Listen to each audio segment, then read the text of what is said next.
In this research, I'll be looking into fictional characters from media who suffer from some sort of psychological problem. These characters are from a subgenre called psychological thrillers. I will be researching the minds of Travis Bickle from Taxi Driver, Arthur Fleck from Joker, Patrick Bateman from American Psycho, and Tyler Durden from Fight Club.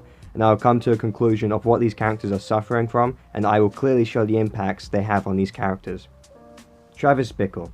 Travis Bickle is the main character in Taxi Driver, and we see the story unfold entirely from his perspective. Travis is suffering from PTSD, which is post-traumatic stress disorder, because of his service as a Marine in the Vietnam War. In addition, he suffers from insomnia. Insomnia is a symptom of depression. The most accurate diagnosis of Travis Bickle would be that he suffers from schizotypal personality disorder.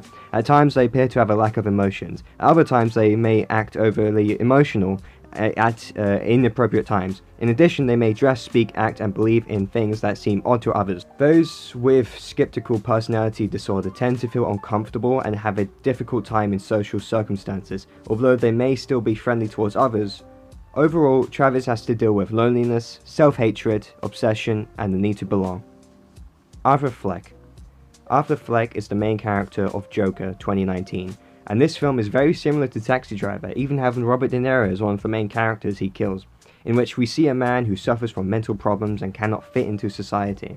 We learn that when Arthur was a child, he was physically abused and suffered severe head trauma and gained PTSD, which had a heavy impact on his mental health that would lead to him suffering from a condition called PBA, which causes him to laugh involuntarily, which further contributes to the character's status as a misunderstood, ostracized social outsider.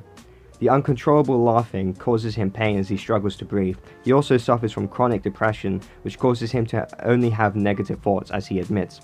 He also manifests symptoms of psychosis, like hallucinating that one girl who likes him, or at least he thought he liked her back. He also shows signs of delusion, such as Randall giving him the gun out of protection and the revolver carrying 6 bullets, shooting 7 during his first kills.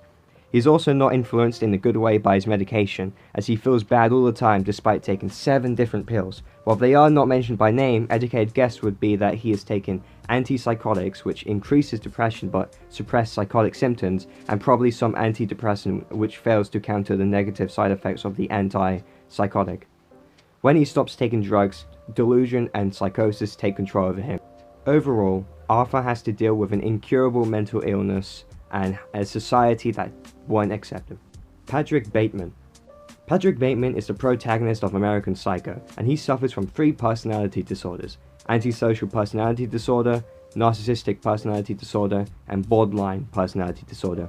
We know this because he has an unstable sense of identity in the opening sequence where he is grooming himself, repeated law-breaking, lying to others repeatedly, irritable and aggressive, remorseless, no regard of safety for others, comes off as charming, has a sense of superiority, needs constant admiration, exaggerated sense of self-importance, sense of entitlement, envious, arrogant, appears as unemotional, easily jealous, pattern of unstable relationships, impulsive, wide mood swings, chronic feelings of emptiness.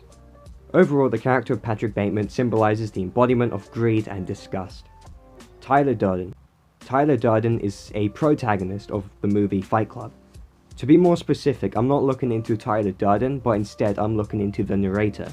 This is confusing because the narrator doesn't have a name, but him and Tyler Durden are the same person. The narrator has dissociated identity disorder, which is when someone has at least 2 distinct and relatively enduring personality states. This disorder is accompanied by memory gaps. This description fits the narrator.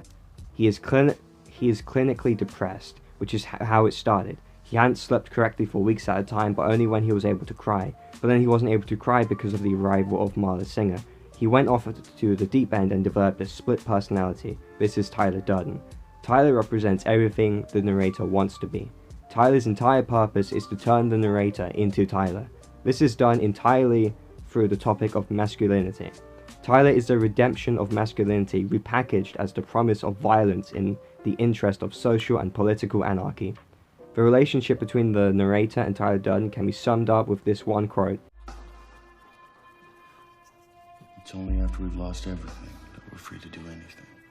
In the end, Tyler got what he wanted and the narrator became Tyler Durden. Thank you for watching.